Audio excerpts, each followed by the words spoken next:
sidee passive income lagu helaa 2026 maanta qof walba oo shaqaale ah oo shaqo ka shaqeeya wuxuu rajaynayaa inuu si uun u helo dakhli kale oo noloshiisa ku maareeyo oo isagoo shaqadiisa jooga dakhli kale oo meel kale ka soo gala dakhligaas ayaa waxa loo yaqaanaa passive income sababtoo maanta ma jiro qof shaqaale ah oo shaqaalanimada ku qanacsan ama shaqada uu qabanaya ku qanacsan sababtu waxa weeye waqti badan oo qofku iibsaday ayaa waxa lagu siinayaa mushaar nambarkiisu aad u kooban yahay wax la tiriyayna waxa weeye waa waxaan qofku wax badan ku biirinayn ama noloshiisa wax badan aan ka bedelayn taasi waxa loola jeedaa waa passive income macnaha waa dakhli qofka soo galaya isagoo aan shaqo badan qaban sanadka 2026 fursadaha dakhliga joogtada aad bay u bateen gaar ahaan kuwa online-ka ah mowduucan waxaan ku sharxi doonaa sida passive income loo helo noocyada ugu fiican iyo sida adigoo jooga Soomaaliya ama dalka dibadiisa aad uga faa'iideysan karto ugu horreyn walaal ku soo dhawow YouTube-ka Galaysan Academy waxaanu kaga hadalnaa online business-ka iyo horumarinta shakhsiyadda haddii aad jeceshahay mowduucyada fadlan nagu soo biir oo muuqaalka like saar sidoo kalena subscribe noo saar sidoo kale waxaanu qiimo dhimis ku sameynay koorsooyinka akademiyadu bixiso booqo website-keena Galaysan Academy oo ka xulo halka 4 koorso oo runtii noloshaada wax badan ka bedeli kara oo ana waxyaabaha kuu furi kara inaad hesho dakhli joogto ah ama dakhli si dadban kuu soo gala adigoo aan shaqadaada gaarka ah haysta waxaan isweydiinaynaa marka ugu horeysa waa maxay passive income passive income waa dakhli si joogto ah kuu soo gala adigoo aan maalin kasta si toos ah u shaqayn tusaale ahaan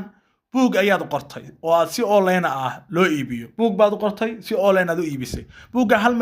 mar baad tacbi waqti gelisay marka aad buugga daabacdayna maalin walba lacag cusub buu kuu sameynaya marka lacagtaas waxa la yiraahdaa passive income YouTube channel tusaale hadaad samayso oo lacag xayeysiinta aad ku xirato oo YouTube-ku marka xayeysiinta uu lacag kugu siiyo waa dakhli si dadban dakhli kuu soo galaya weeye oo lacagta waxa la yiraahdaa passive income website baad samaysatay Google waxa la yiraahdo articles aad ku soo qorto website blog ah kadibna xayeysiinta aad u furatay xayeysiintaas Google ku lacag kugu siiyay waa passive income crypto oo kala maal gashatay ama stocks ayaad maal gashatay dabeedna markaad maal gashatay lacagtii aad gashatay lacag baa kugu kordhay hadhowna waxa weeye tusaale dad 500 gashatay $1,000 ama $2,000 ayay shataadii $100 isku bedeshay adigoo maal gashaday marka coins mustaqbal leh dabcan waa investment waa dakhli income passive income la yiraahdo adoo shaqadaada gaar ka wata oo aan waqti iyo juhdi ku bixin lacag soo gashay weeye farqiga u dhaxeeya active income iyo passive income maxay yihiin marka active income waxa la dhahaa waa dakhliga ka soo gala shaqada si joogto u qabato maalinle ah active income waxa loo yaqaanaa waqti ayaad ku bedelanaysaa lacag tusaale waqti ayaad shaqaynaysaa kadibna lacag baa lagu siinaya maanta oo dhan baad shaqaynaysaa kadibna lacagta marka ay juulad maanta ku shaqaynaysaa lagu siinaya ama shaqaale bilaa baad tahay macallin baad tahay hay'ad baad ka shaqaysaa ama cid kale aad u shaqaysaa ganacsi baad ka shaqaysaa marka bishii ay dhamaataa waxa lagu siiyay mushaar go'an waxa loo yaqaanaa active income mushaharka waxaad ku bedelatay waqtigaaga ku bedelatay waqtigaaga iibsatay ogow waqtigaaga ayaad gadatay passive income-ku hal mar ayaad dadaal gelinaysaa ama hal mar ayaad dadaal bixinaysaa kadibna muddo dheer ayaad ka faa'iideysanaysaa waxay noqonaysaa lacag kuu socota tusaale haddaad website samaysato ama YouTube channel aad samaysato oo muuqaalo ku soo gudbiso oo muuqaalo tayo leh aad ku soo gudbiso haddii muuqaalkaasi uu kuu qarxo kale waxa weeye dee dakhli iyo lacag buu kuu sameynaya waxa laga yaabaa adoo bisha dhan waxba soo dhigin in aad muuqaaladaada hore lacag ka hesho oo dakhli aad ka hesho passive income baa la yiraahdaa waxaan arki doonaa marka passive income sida u sameyn karaan dakhli passive income xagee iga soo gali karaa waxa soo qaadanaynaa dhowr meelood oo passive income aad ka heli karto iyo sida aad u bilaabi karto waxa ugu horeeya waxa weeye samee YouTube channel hadaad rabto aad xiisayso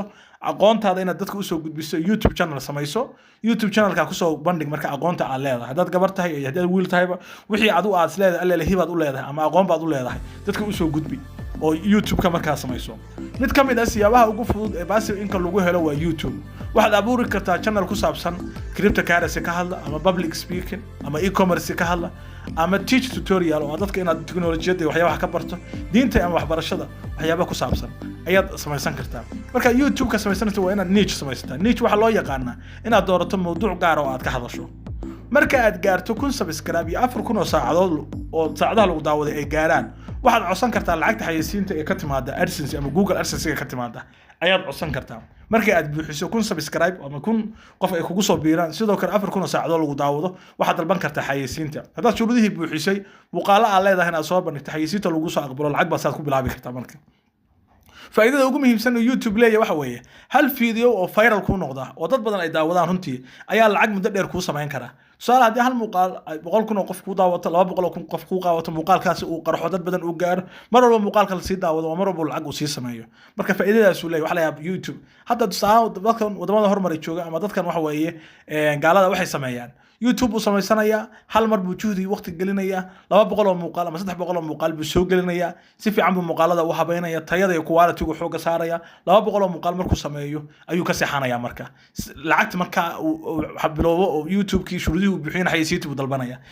muuqaalada uu soo geliyay lacag bay u sameynayaan waxa laga yaabaa bil walba in $2,000 $1,000 $3,000 $4,000 ay soo gasho isaga oo la daawanayo muuqaaladiisa hore laba YouTube saddex YouTube uu sameynaya waqti buu gelinaya intuu kan shaqeynaya mid kale uu sii sameynaya maalinba YouTube dhaqaale u abuuraya marka mar walba wax dhamaanaya maaha muuqaalka marka soo daawado marka soo lacag aad hesho marka taasiri waa YouTube channel waa meelaha laga heli karo passive income meesha labaad ee laga heli karo passive income ama aad ka bilaabi karto waxa weeye blogging ama Google AdSense inaad samaysato website blog ah oo aad ku soo gudbiso articles iyo qoraallo aan copyright lahayn adigu aad leedahay ku soo gudbiso dadka faa'iido u leh kadibna markii 20 article 30 article aad ku soo qorto oo aad waxa weeye dad badan ay akhristaan ama aad hesho traffic badan iyo dad badan ku soo booqdo aad hesho xayisiinta aad u furato kadibna aad sidaa uu dakhli kugu siiyo Google-ku haddii aad leedahay website sida koorsooyin ama ganacsi waxaad ku dari kartaa xayisiin tusaale qor maqaalo SEO friendly ah macnaha ka soo muuqda first page ka soo muuqda muuqaala inaad samaysto aad isticmaasho keywords iyo erayo muuqaal aad articles ka aad qoraysa uu yahay article ka soo muuqan kara Google-ka competition ama dadka wax ka soo qoraan ee aad u yar yihiin traffic organic aad hesho dad traffic oo Google-ka ka soo booqdana aad hesho marka dadku website-kaagu soo booqdaan oo ay arkaan xayisiintaada lacag ayaad ka helaysaa marka sidaas ayaad ku samayn kartaa talada ugu muhiimsan waxa weeye marka aad samaynayso blog waxa weeye qor mowduucyo low competition ah high volume maxaa laga wadaa mowduucyo tartankooda uu hooseeyo laakiin dad badan ay raadiyaan search badan iska leh dad badan ay wax ka baaraan haddii aad qorto si aad tiraahdo mowduuc dad badan wax ka qoreen wax ka qoraya waxa laga yaabaa dadka badan inay ku qariyaan adigu aad soo gali weydo marka ama dad badan aad heli weydo marka mowduuc dadka wax ka qoreen ay yar yihiin dadka raadinayaan ay badan yihiin baa la rabaa qofku inuu qoro inaad isticmaasho marka tusaale longi macnaha keyword aad u dheer tusaale sidee passive income loo sameeyaa Soomaaliya 2026 macnaha passive income marka aad qorto title aad u dheer waxa keenaysa marka in title-kaagu uu unique noqdo hubi qoraalka aad qoraysaan waa inuu ka bato 800 eray si Google-ku marka uu article-kaagu u noqdo article marka macna leh oo xayisiin la saari karo marka qaabka saddexaad aad ku heli karto passive income waxa weeye affiliate marketing waa maxay affiliate marketing waa inaad suuq geyso alaab ama adeeg qof kale leeyahay kadibna aad commission ka hesho ayaa la yiraahdaa affiliate marketing tusaale ahaan koorso online oo kale inaad sii xayisiiso oo aad affiliate-kooda qaadato marka wax la iibsadana adiga dakhli saa loogu siiyo shirkadaha software-ka soo saara kuwa hosting-ka sameeya website-yada hosting gareeya kulligood waxay bixiyaan shirkadaha badankooda waxay bixiyaan affiliate bay bixiyaan waxaa linkigaaga kula wadaagi kartaa dadka Facebook TikTok WhatsApp groupiska iyo haddaad blog leedahay markuu qof ka iibsado linkigaaga haddii qof soo raaco oo wax ka iibsado sidaas ayaad waxaad ku helaysaa boqolkiiba inta ay kuu qorsheeyeen sidaas ayaad dakhli ku samayn kartaa tusaale waxay ku leeyihiin shayga $100 markuu yahay waxaad helaysaa 20 boqolkiiba $20 baad helaysaa dad shayga iibiso haddii tusaale shayga aad soo xayeysiiso oo shayga cidi ay iibsato linkigaaga inta ku dhufato shayga cidi ay iibsato $20 baad qaadanaysaa iyaguna 80 koodi bay qaadanayaan haddii maanta waxa laga yaabaa bishii haddii 5 qof 6 qof ama 7 qof ay ka iibsadaan hadda lacag baad helaysaa marka waxa la yiraahdaa marka nidaamka wax loo yaqaan affiliate marketing habka afraad oo aad ku kabsan karto lacag passive income waxa weeye cryptocurrency iyo staking inaad samayso cryptocurrency lacagaha cryptada inaad maal gashato weeye dad badan ayaa 2026 ka faa'iideysanaya crypto tusaale ahaan qof maal gashaday sanadkii hore wuxuu qofka sanadkii hore lacag maal gashaday kadibna faa'iido weyn buu ka heli karaa waxa kale oo jira stake waxa weeye lacag ku xare macnaha lacag baad dhiganaysaa lacagta shirkad baa ku shaqeysanaysa markii ku shaqeysan aad waxay ku siinaysaa lacag dulsaar ay ku siinaysaa inkastoo ay islaan ahaan ay sax ahayn oo ay riba tahay waxa weeye lacag baad dhiganaysaa lacagtaadi baa xanibanaysaa iyaga ku shaqeysanaya markay ku shaqeystaan sanad kadib lacagtaadi baa lacag dulsaar lagu siinaya waxa la yiraahdaa staking ayaa la yiraahdaa waxa jira la yiraahdaa sidoo kale trading crypto trading inaad samayso laakiin crypto ogo waa suuq isbedel badan sida darteed waa inaad barato ka hor inta aadan maalgashi aad ku samayn marka cryptocurrency waxay ka mid tahay meelaha aad passive income ama dakhli qarsoon ama dakhli aad juhdi badan iyo dakhli badan iyo dadaal badan aan bixin aad heli karto qodobka shanaad waxa weeye waxyaabaha aad heli karto waxa ka mid ah iibi koorso online haddaad koorsooyin ama aqoon leedahay oo aqoontaada koorsooyinkaaga iibiso adigoo ku iibinaya marka website haddaad leedahay ama telegramka ku iibinaya koorsada marka dakhli baad ka samayn kartaa hal mar baad koorsadii duubtay waxa weeye dhowr goor baad iibinaysaa waxa laga yaabaa 2 sano 5 sano 10 sano inaad koorsada iibiso hal mar baad duubtay maalin walba lacag joogto ah ay ku samayso waxa la yiraahdaa passive income qodobka lixaadna waxaan arki doonaa e-commerce iyo drop shipping labada iyaguna waxa weeye waa habab ganacsi online kuna habab wuxuu kamid yahay hababka lagu helo passive income drop shipping waa ganacsi online oo aadan alaab adigu kayda aadan hayn marka macaamilku dalbado shirkadda ayaa si toos ah u diraysa alaabtii u gaarsiinaysa adiguna marka waxaad ku helaysaa commission tusaale AliExpress oo kale shirkadda Alibaba qaybteeda jumlada lagu iibiyo AliExpress waxay bixisaa wax la yiraahdo saas oo kale u shaqeysaa